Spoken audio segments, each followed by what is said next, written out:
And welcome back to the First and Goal podcast. My name is Lewis, and next to me, as always, is my co-host Laraib. As we are super excited to get into and break down the entire Week 4 NFL slate of games, give our predictions, our best bets, our locks, and upsets of the week.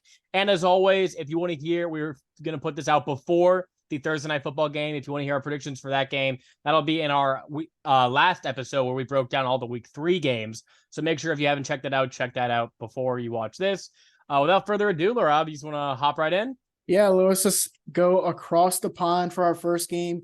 We have the Atlanta Falcons playing technically on the road for the home team, the Jaguars, in London. Jaguars -3, Lewis. And now, this Jaguars team, Lewis, we knew their defense was going to be shaky coming into the season, but we really thought was going to be another jump for Trevor Lawrence from last year to this year, and we just haven't seen that, Lewis. This Jaguars team is 1-2. We've had some bad games.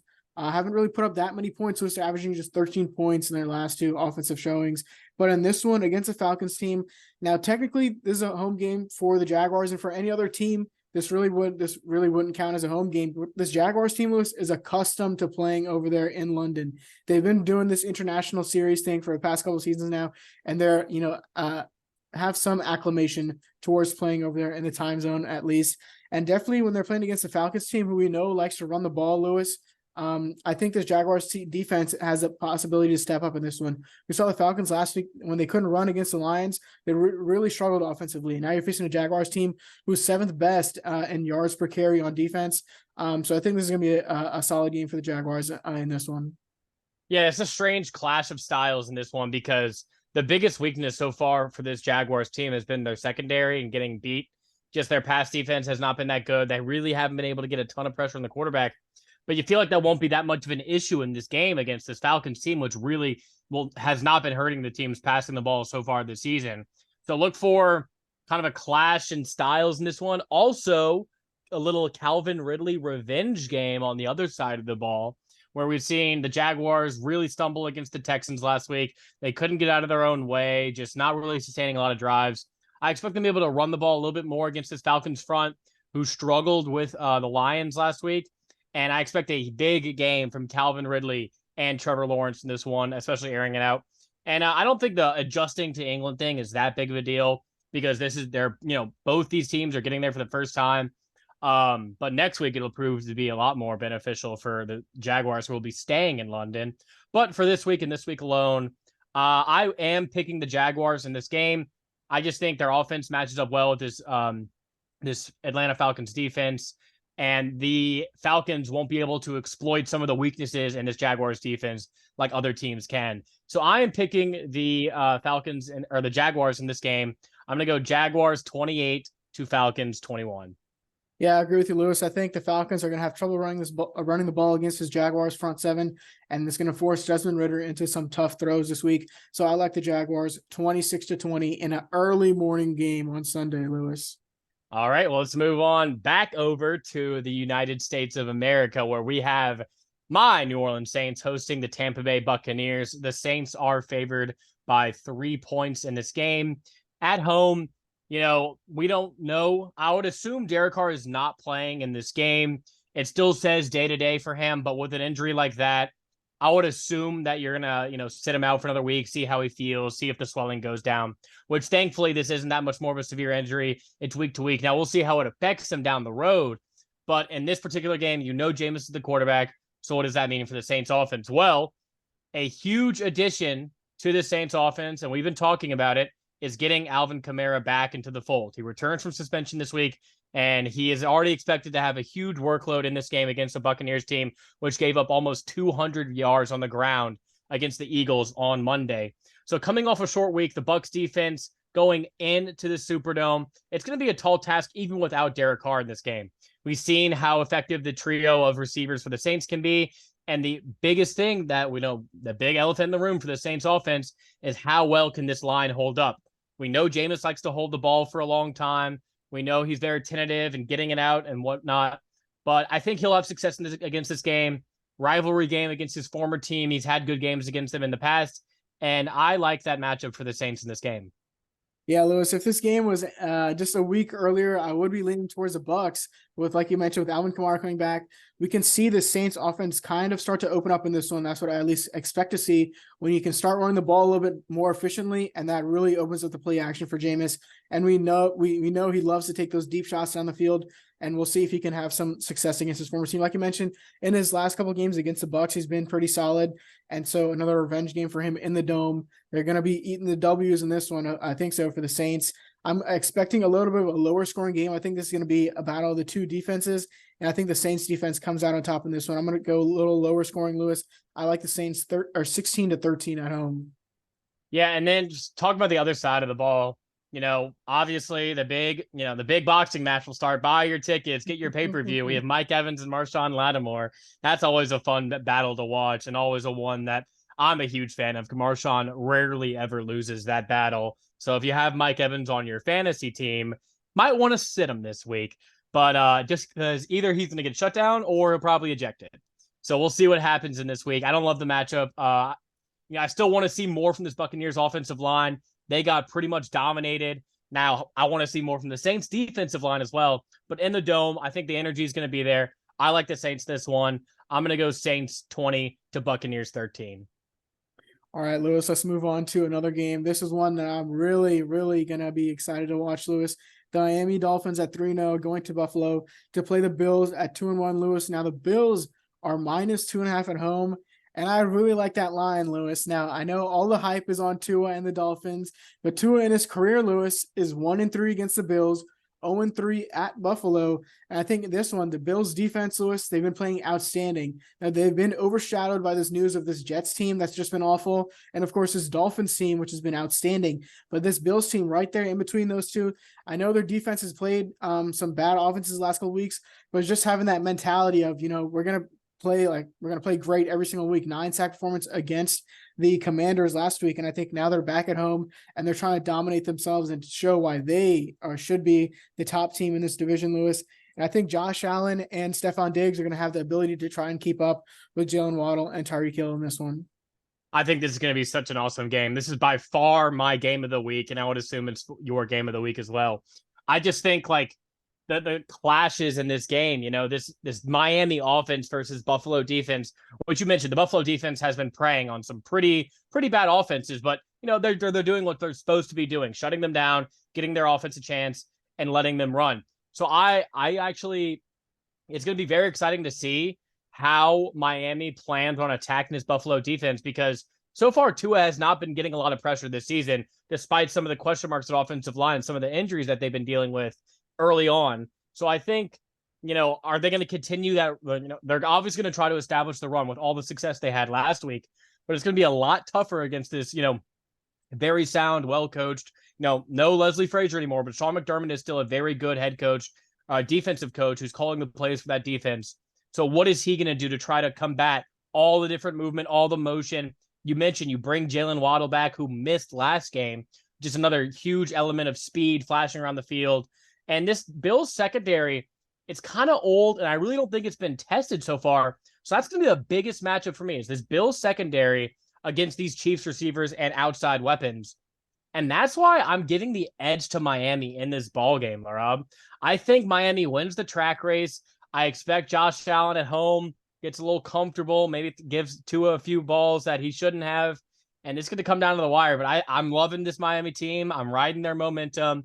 And I think they take a huge leap in the division with this win at Buffalo. So I am taking Miami to win this game. I'm going to go Miami 30 to Buffalo 27. Yeah, this is going to be a fun game to watch, Lewis. I also have it as a 3-point game, but I like the Bills 31-28. I think Josh Allen at home. I think this is where they need to make their stand, Lewis. Like you mentioned, if the Dolphins go up 4-0 in this division and the Bills drop to 2-2, it's going to be a big divide in that division. And so I think the Bills can make the victory at home in this one. But this is going to be a fun game to watch, Lewis. Absolutely. Our 12 o'clock game, a lot of these 12 o'clock games are going to be very good, including the 8:30 matchup that we mentioned earlier. But let's go ahead and move on now to another divisional game between 2-1 teams. We have the Baltimore Ravens traveling to Cleveland to face the Browns. The Browns are 3-point favorites at home. The biggest thing in this game is that CVS receipt of injuries for this Ravens team. I mean, I'm just looking at the guys who are questionable. You have Tyler Linderbaum, starting center, OBJ, Rashad Bateman, Justice Hill, Kyle Hamilton, along with the other injuries like Marcus Williams and J.K. Dobbins, who are going to be out for a very long time. And And then you go Ronnie up Stanley. Ronnie Stanley as well. So Offensive their lineman. offensive line against probably the best defensive line in the league, Laraib, so far this season. I mean, absolutely ravenous defense. And it's not like they've been playing just only chumps like you can argue like the Bills have. They played the Bengals, they played the Steelers, and who else did the Browns play? They played the Titans, who have had a respectable offensive game against the Chargers the week before. So it's not like they've been just dominating really bad teams. They have been putting up amazing numbers against pretty solid teams. And this Ravens team, it's going to be all on Lamar Jackson in this game, Laraib. How can he attack this Browns team? He's had success against them in the past, but Jim Schwartz, new defensive coordinator for the Browns, he's going to throw a lot at Lamar's way. And, you know, Zay Flowers is his number one target. He's going to trust him. But if you're missing these other guys on the outside, Cleveland has a good secondary too. They'll force Lamar into tight throws. They'll force Lamar out of the pocket. And how can Lamar beat you from there?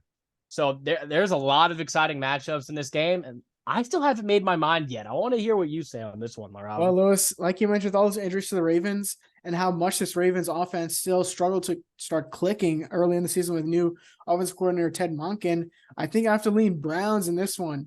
I think, like you mentioned, that defense, Lewis, is just on a different level right now. I mean, only one play allowed within their own 10-yard line, Lewis. One touchdown allowed all season long. They've allowed 0 points to a team when they've come in the red zone. I mean, you talk about just some ridiculous numbers for this defense, Lewis. And I think with Lamar Jackson missing those pieces on the offensive line, I think this is going to be a disaster for them. And we saw, last week, now this Tennessee Titans defense really isn't what it was years past, but Deshaun Watson put up probably his best performance so far as a Cleveland Brown. And they looked like, even with the injury of Nick Chubb, it looked like it was still going to run the ball a little bit. We might see some more workload out of Kareem Hunt in his second week with the Browns.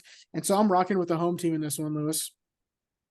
All right, you convinced me. I think it's going to be a low-scoring game. I'm looking for the over-under here. Do you have that available, Laraib, for this game? I'm not 40 sure. and a half. 40 and a half. Which Okay. I have under than that. Yeah, and I'm going to agree with you. I have the under. And when I think of an under, I think of time game situation, who wins these matchups, and it is the Baltimore Ravens. Historically, they're a more disciplined team. John Harbaugh, Lamar Jackson, I trust a lot more than Stefanski and Watson on the other side of the ball. And this Ravens defense has also been very good this season. They put up a stinker against the Colts, but they held them to a ton of field goals. Matt Gay just had himself an amazing day, hitting 4 kicks over 50 yards against the Ravens last week. So I think this Ravens defense flies around. No Nick Chubb to really punish them, who's been a huge Raven killer in the past. I like Jerome Ford. I still like the run blocking power of this offensive line, but another week of being a bell cow back for Jerome Ford. You expect maybe Kareem Hunt to get more reps than he did last week, and we'll see how it goes from here. But I think I just trust Harbaugh and Lamar more than I trust that head coach pairing. It's a divisional game. I think you're giving way too many points to the Cleveland Browns. So I like the Ravens to win in an upset in this matchup, Laraib. Wow, Lewis really switched it up on me, but I know I'm sticking with the Browns. I think their defense really shuts down Lamar in this one when he struggles with that offensive line missing. And, we thought that the offense would really connect last week, but they still just haven't been able to get stuff going, Lewis. Bottom 10 in passing yards this year. And so I like the Browns at home 20-17. And I'm going to say 17-16. Last second kick by Justin Tucker wins them the game. All right, let's go ahead and move on to another exciting former playoff matchup. We have the Cincinnati Bengals traveling to the Tennessee Titans. Bengals coming off a short week after the Monday Night Football win, favored by 2.5 points on the road. Laraib, do you think the Bengals have righted the ship, and are they going to win this game? Well, have they righted the ship, Lewis? Offensively, I would say no, but defensively, I think they've done a lot more than just right it. 6 sacks against Matthew Stafford on Monday Night Football. And now you're facing, once again, a really, really just bad offensive line in Tennessee. And we could expect the same type of performance in this one, Lewis. And so I'm liking this Bengals team on the road, even off a short week. I think if Joe Burrow can have some of that same performance he had on Monday night, just a dink and dunk and not try to, put too much strain on that calf injury against this Titans defense who got exploited last week by Deshaun Watson. I think this Bengals team can come out with another road victory and a much needed win. Yeah, I agree with you, Laraib. I think the biggest strength right now for the Bengals and what they have to rely on is this defense. I just have seen this Titans offensive line get butchered and bullied every single week, except for the Chargers because, Brandon Staley. But I just think that this does not change this week, even though they're at home.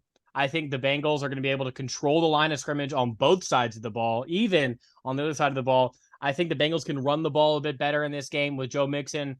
And I just, after watching the Titans for 3 weeks, at this point, Titans fans, you're starting to look at that Malik Willis jersey in your closet and saying, maybe it's his time.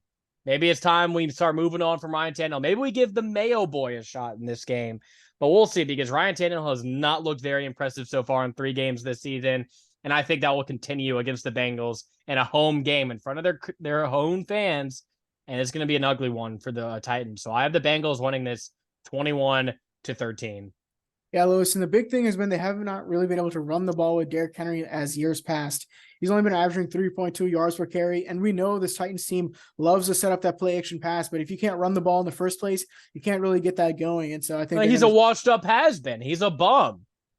Well, I don't think that's the case, Lewis. They just have a terrible offensive line this year, but I will say, Tajay Spears did out-snap Derrick Henry last week, and so there could be a potential changing of the guard in Tennessee at the running back position. But I'm going to go with the Bengals in this one, Lewis, 24-17 as Cincinnati continues to roll.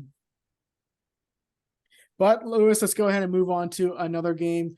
We have the New England Patriots going to Dallas to play the Cowboys, Lewis. Dallas -6.5, even after that terrible loss last week to the Cardinals, Lewis. And I think I'm going to start leaning the other way because we know it's a revenge game for someone, and that someone is Ezekiel Elliott, Lewis. I think he's going to come into Dallas. He's going to wear that 15 jersey, Lewis, and he's going to have himself a game against the Cowboys team, which we know loves to commit mistakes on the offensive side of the ball. And Bill Belichick is going to be all over Dak Prescott and his interceptions in this one. And I think the Patriots pull off the upset in Jerry World. I vehemently disagree with you, Laraib. I think the Cowboys underestimated their opponent last week. They're pissed off. They read all the media clippings. They watched the First and Goal podcast where we said we didn't believe in them. And now they're going to be playing on fire to prove they're the real America's team, not those has-beens or frauds in New England.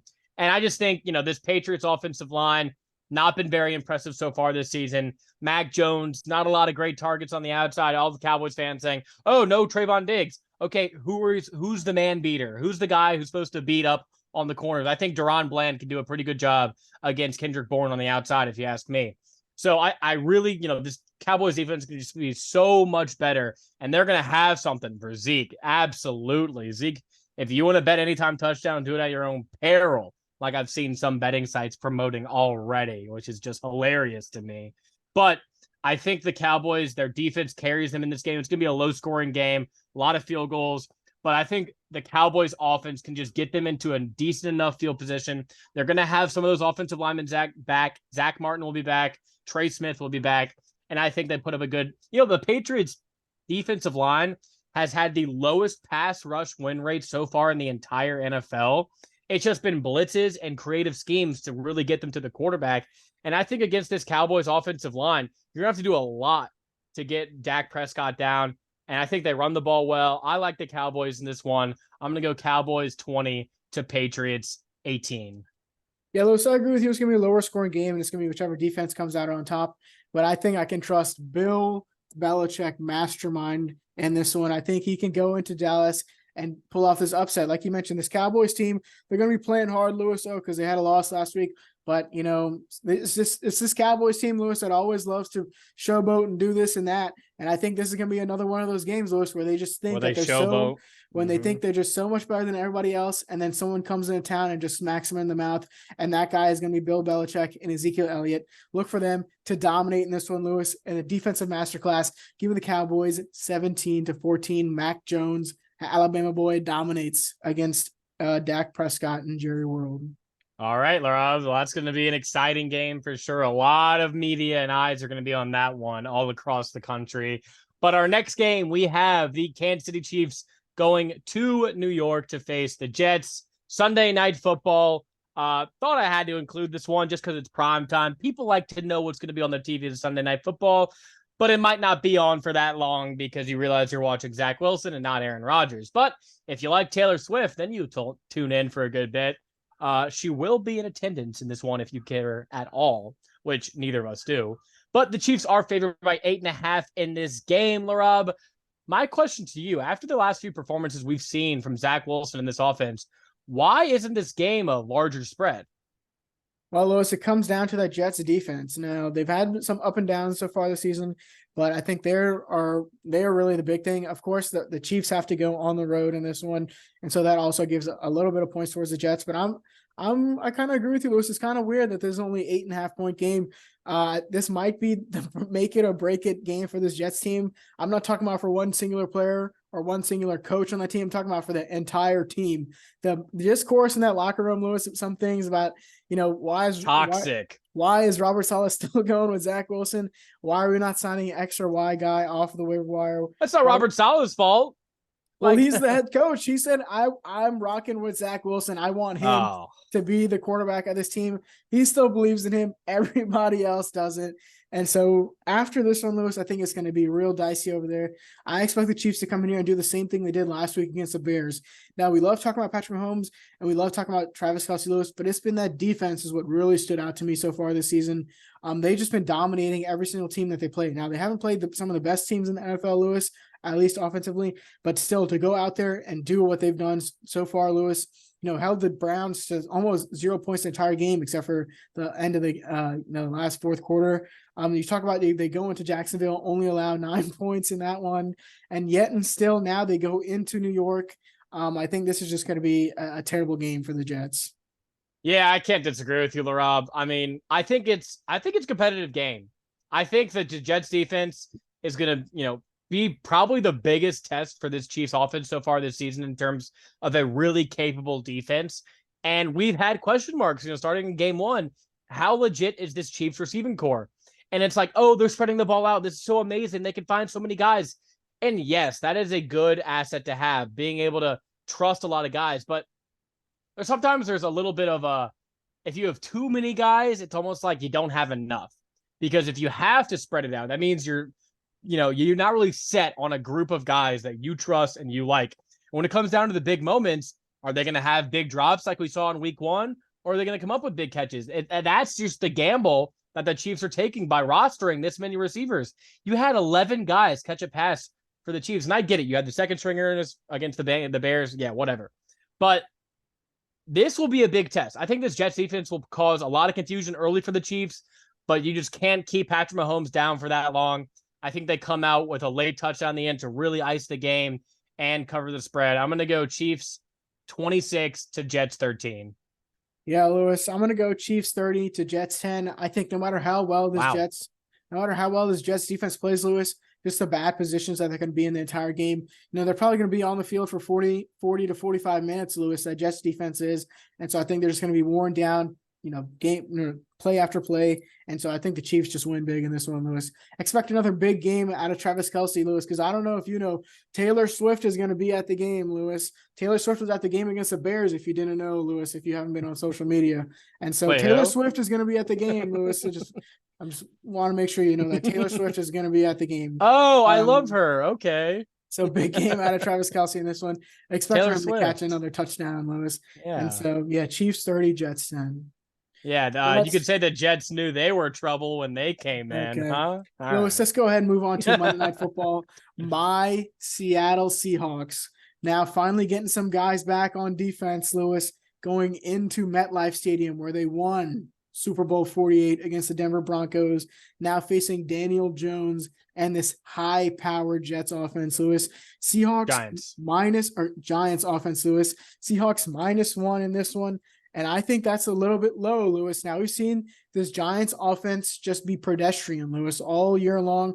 Now, they do have a little bit of a longer week. They played Thursday night against the 49ers where they weren't able to get anything going. And if they had the opportunity all season long, Lewis, to throw against one team, it would be my team on Monday Night Football at home. Now, they brought in Darren Waller. That experiment has not worked out, Lewis. Barkley is still day-to-day in this one, and that offensive line just got ravaged by the 49ers defensive line.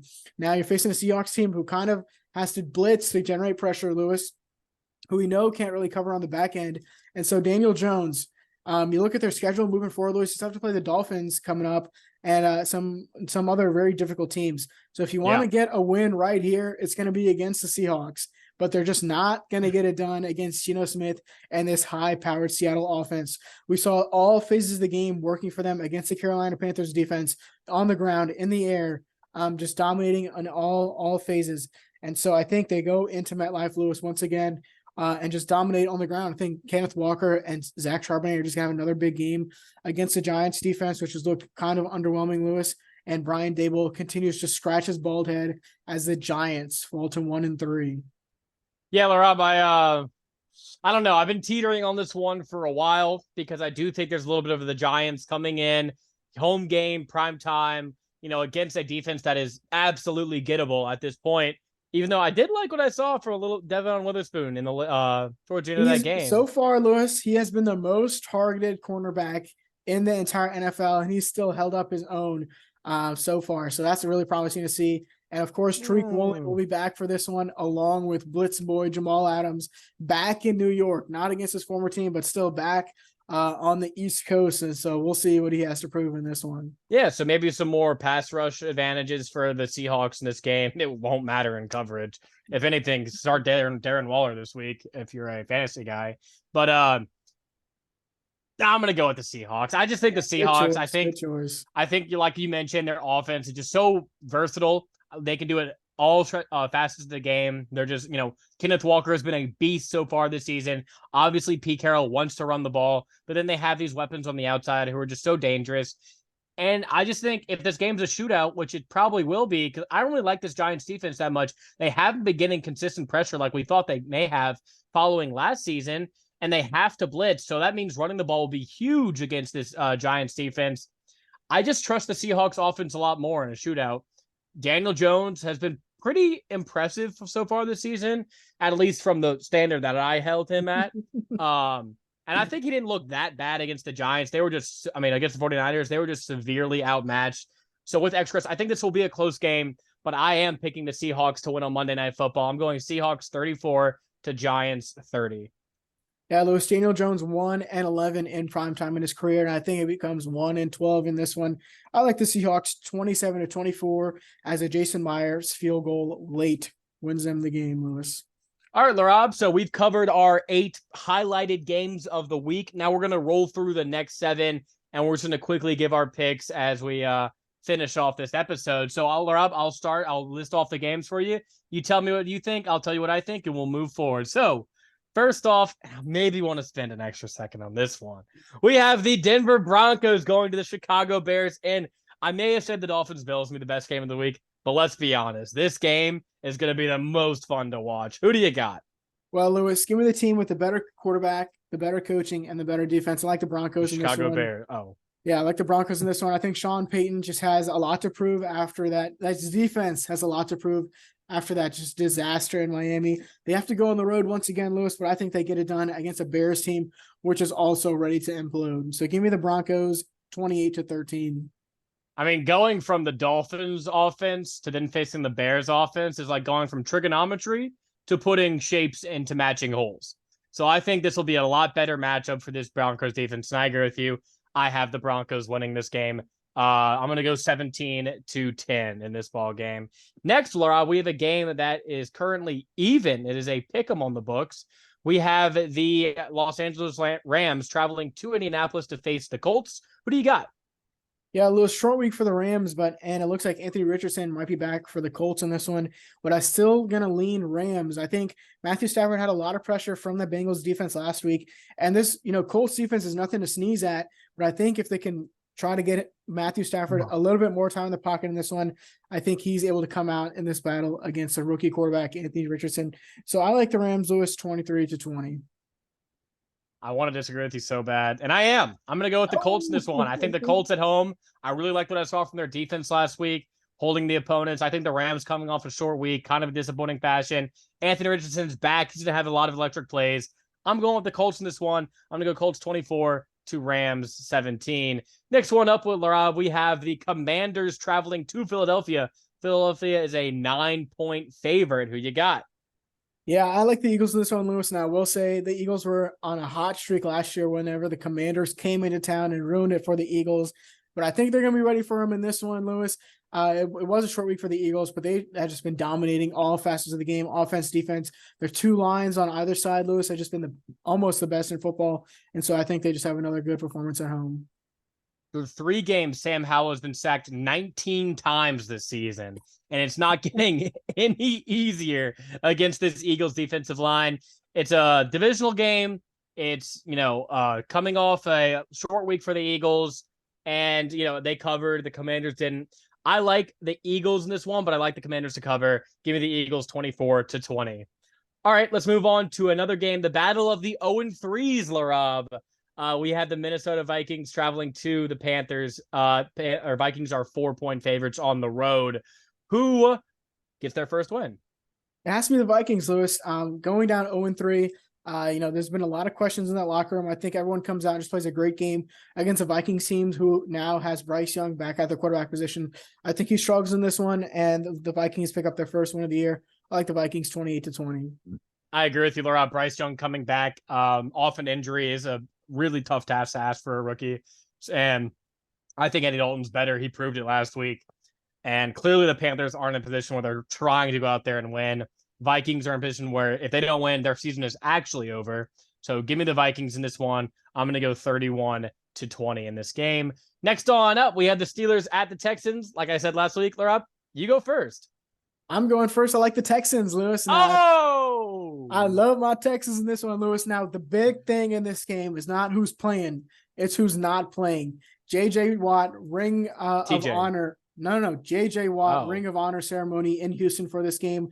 All the Texans fans are coming out for this one, and C.J. Stroud has been on fire. And that defense, Lewis, is after the first couple of weeks, we saw them step up last week on the road against Jacksonville. You're facing a bad team in the Steelers with Kenny Pickett. Their offense looked okay against the Raiders, but I think Will Anderson Jr. has been one of the better defensive rookies of this year so far, and I think they go out and they get the upset at home. I think C.J. Stroud still plays perfect in this one.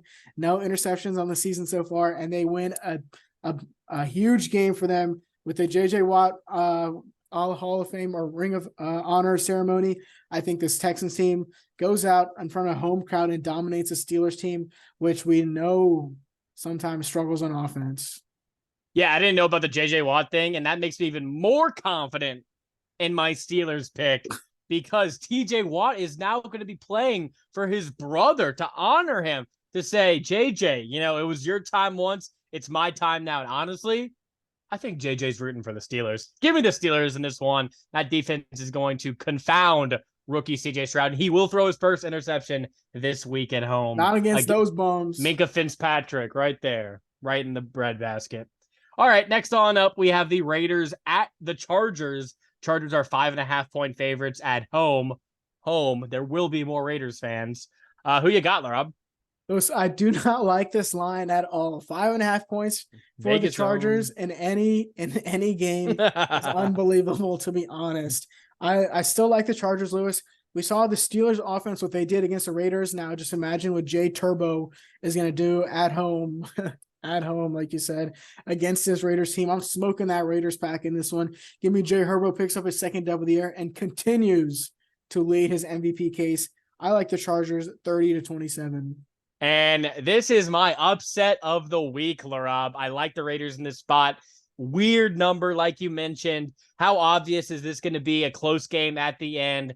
And I think there's some shenanigans Brandon Staley is going to pull. He's going to get too conservative when you don't have to be because he got all the pressure from messing up last week. And I think the Raiders take advantage. They win on the road. Raiders 26, Chargers 24. Jay Herbo tears his Achilles. No, don't say that. I'm kidding. Anyway, our next game up, we have the final game too. The Arizona Cardinals at the 49ers. I'm going to say the 49ers win by 21 points, Laraib. Well, I'm going to say the 49ers win by 13 points because I'm kind of giving some respect to this Cardinals team, Lewis. We saw them lose those 2 games early on in the season when Jonathan Gannon got that call from upstairs. I guess his phone wasn't working for the game against the Cowboys. But I think in this one, he'll definitely have some reception down there on the field. So this 49ers team is going to go out there and show why they're, contenders, why teams like the 49ers don't lose to these bad teams like the Cardinals. Give me the 49ers 30-17. You have that fire in your gut, Laraib? I always got that fire in my gut. All right, well, let's move on now to our locks, upsets, and best. Oh, okay, yeah. I said 49ers, but yeah, I mean, come on. Locks, upsets, and best bets of the week. Laraib, starting with my lock of the week. It is the Minnesota Vikings taking on the Panthers. They need this game on the road. They are the better team. 0-3. They need their first win of the season. It wouldn't shock me if they lost because they're on the road, and it's just such a Minnesota thing to do to destroy this season. But they will win this game. I like the Vikings as my lock. That's a good lock, Lewis. I'm going to go ahead and go with another 0-3 team. I like the Broncos after that just embarrassing loss against the Dolphins. Someone's got to win. They have to go into Chicago facing probably the worst team in the NFL, Lewis, and pick up a dub on the road. I think Sean Payton really needs this one. Otherwise, there's going to be a lot of questions pointed towards him if there isn't that many already. So give me the Broncos on the road. All right. And for my upset of the week, I already mentioned it. I like the Raiders on the road against the Chargers. I just think it's a good matchup for the Raiders, divisional game. A lot can go down. And the Raiders have kind of had the Chargers number the past few years. Give me the Raiders. That's a good one, Lewis. I'm going to go ahead and pick the Patriots. A lot of slim pickings this week, but I think I can. True. If there's one guy I can trust, Lewis, is Bill Belichick and Steve Belichick, the defensive coordinator. And so we'll see. We'll see what that defense can do against the Cowboys team, which I know is overrated, Lewis. And so give me the Patriots on the road. All right. And then for the best bets of the week, I like the Commanders to cover. Eagles coming off a short week, divisional game. Eagles covered, Commanders didn't last week. In an embarrassing fashion, the Commanders lost. All these trends point to a Commanders cover. 9 points, a lot of points. Give me the underdog in this spot. I like the Commanders at the number. Yeah, that's an interesting choice for sure, Lewis, but I'm going to go with Cincinnati -2.5. I think even if that's a close game over there in Tennessee, the Bengals come out with a slow start, they can still win by at least a field goal on the road against a depleted Tennessee Titans team. So give me Cincinnati -2.5. I like that one too. But that'll be it for this week's episode of the First and Goal podcast. All of our picks are in. Disagreed a lot this week. There's going to be some exciting games this weekend. This is going to be a fun week, Lewis. If there was any week that you're going to catch up to my 2-1 lead, it is going to be this week. Definitely took a lot of risks. A lot of differences between us in this one. So, we'll see what goes down. All right. Well, that's going to do it for the episode. Or have anything to say before we head out of here? I think the First and Goal podcast signing off. Peace.